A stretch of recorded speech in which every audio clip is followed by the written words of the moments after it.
Jean-Pierre Fabre, bonjour. Bonjour. Qu'est-ce que vous pensez de ce projet de changement de constitution ? Je crois que personne n'est dupe.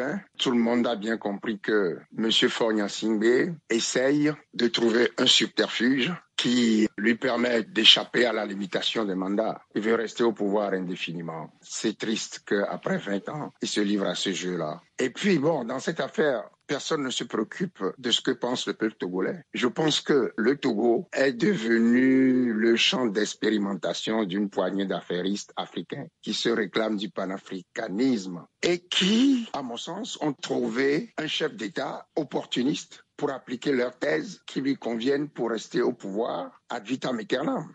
Mais vous savez, le Togo est une dictature militaire clanique à façade civile. Le cœur du système est l'armée qui est omniprésente et omnipotente. Alors, quand on dit que le Togo est malade, il est malade de l'absence de l'état de droit. Depuis toujours, les autorités togolaises se considèrent au-dessus de la loi. Toutes les institutions sont inféodées au pouvoir en place. Alors, la semaine dernière, le président a demandé aux députés de faire une deuxième lecture de ce projet constitutionnel. Et ce mercredi, il a reporté la date des législatives pour leur donner le temps de consulter toutes les parties prenantes de la vie nationale.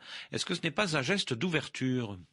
Non, mais quand on a écouté M. Bawara hier, on comprend qu'il dit qu'ils veulent consulter le peuple, mais dans le même temps, il affirme qu'il ne s'agit pas de revenir sur le vote du changement de constitution. Alors, je dis simplement, il raisonne à l'envers. C'est avant de voter la modification constitutionnelle, surtout s'il s'agit d'un changement de régime, qu'il faut lancer un grand débat dans tout le pays. Car les députés, à mon sens, ils représentent le peuple, mais ils ne remplacent pas le peuple. Les députés ne décident pas à la place du peuple. Et donc je dis, on raisonne à l'envers, car ce n'est pas la queue qui remue le chien, mais c'est le chien qui remue la queue, comme le disent les anglo-saxons. Si le bureau de l'Assemblée nationale vous propose un rendez-vous, Jean-Pierre Fabre, pour discuter de ce projet constitutionnel, est-ce que vous irez ou pas à ce rendez-vous ? Je ne peux pas le dire quand je connais le sort qui est réservé aux discussions du cadre permanent de concertation CPC. Alors, quand on voit tout ça, leur vision d'une concertation, c'est toujours imposer leur position. Donc, je ne vois pas très bien l'intérêt d'une concertation, puisque M. Bawara a dit hier qu'il ne s'agit pas de revenir sur le vote. Pour nous, il s'agit simplement de retirer le test. C'est de ça qu'il s'agit.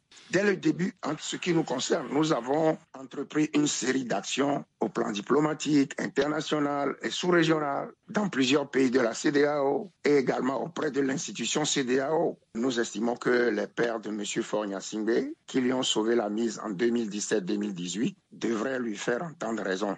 Et puis au plan judiciaire, nous avons des actions en prévision dans les juridictions de la sous-région et même continentale. Donc a priori, si on vous propose un rendez-vous à l'Assemblée nationale, vous n'irez pas ? Vous savez, nous avons un parti qui fonctionne de manière tout à fait démocratique. La question sera soumise aux instances dirigeantes de l'ANC et puis nous aviserons. Mais je pense qu'il n'y a pas beaucoup de chance. Ce qui nous intéresse, c'est le retrait pur et simple de ce test. Si on va semer la confusion en se prêtant à ce jeu-là, après on nous dira, on a consulté, ils étaient tous d'accord, et puis c'est tout. Mais c'est ce qu'ils font habituellement. Mais si vous refusez de dialoguer, est-ce que vous ne craignez pas qu'on dise que vous êtes dans une logique d'obstruction ? Ça ne nous émeut pas si on nous accuse de faire du blocage, surtout par rapport à ce qu'ils viennent de faire. Un changement de régime dans l'ignorance du peuple. Si ces gens-là veulent nous accuser, nous sommes prêts à prendre toutes les accusations. Sur le fond, Jean-Pierre Fabre, il est prévu donc de passer à un régime parlementaire où le nouveau chef de l'exécutif, le président du Conseil, sera élu par les députés, comme en Allemagne, en Italie ou en Grande-Bretagne, et ces trois pays sont des démocraties. Est-ce que ce n'est pas une occasion de donner plus de pouvoir au Parlement togolais et de créer peut-être les conditions d'une alternance démocratique ? Pas du tout. Il ne faut pas se montrer naïf pour croire que ce qui les intéresse, c'est la démocratie. Ils ne respectent jamais les lois qu'ils se donnent eux-mêmes. Ce n'est pas la nature du régime qui est le problème au Togo. Le problème du Togo, c'est la gouvernance politique. Donc, ils ne cherchent pas à être plus démocratiques ou moins démocratiques. Ça ne les intéresse pas, ils veulent rester au pouvoir. C'est pas la démocratie qui les intéresse. Dans le projet constitutionnel, il est prévu que le futur président du Conseil pourra être révoqué par les députés au terme d'une motion de défiance. J'entends que vous riez, mais n'est-ce pas tout de même un gage de démocratie? Non, pas du tout. Le gage de démocratie serait d'abord, si l'on veut choisir le régime parlementaire, mettre en place un découpage électoral sérieux, équitable. Pas un découpage qui instaure plusieurs catégories de citoyens où certains sont supérieurs à d'autres. Non, d'abord que les élections aient un sens.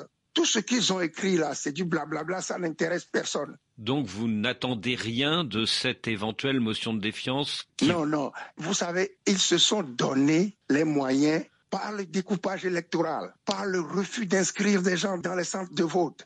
Ils se sont mis en situation de remporter les élections et continuent de faire en sorte que les élections au Togo ne soient pas une compétition, mais une formalité. Le reste est du blablabla.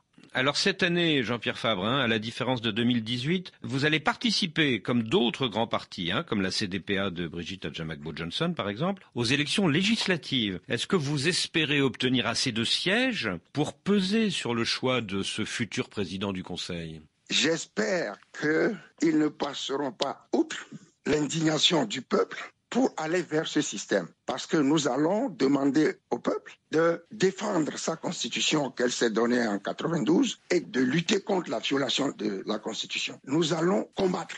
Et moi, je crois que si M. Faure-Gnassingbé veut être raisonnable, il peut faire l'économie d'une crise qui peut embraser le Togo et la sous-région. Donc, les questions que vous me posez sur le contenu, je suis désolé de ne pas vous répondre, mais je ne crois pas que ça soit intéressant de répondre à ces questions sur le contenu de... Et ils ne connaissent même pas. Savez-vous que le test n'est disponible nulle part? Dans ce combat pour empêcher que ce projet n'aboutisse, vous faites la même analyse que la CDPA de Brigitte Adjamagbo-Johnson, mais actuellement vos deux partis sont en froid. Est-ce que vous n'avez pas intérêt à vous reparler pour adopter une stratégie commune? Vous savez, nous discutons régulièrement avec des partis de l'opposition. Mais avec eux, on verra bien. Mais pour le moment, nous sommes en froid, c'est connu. Parce que ce qui s'est passé est d'une extrême gravité. Et je dis que la délivrance du Togo ne passe pas nécessairement par l'humiliation de Jean-Pierre Fabre et de l'ANC.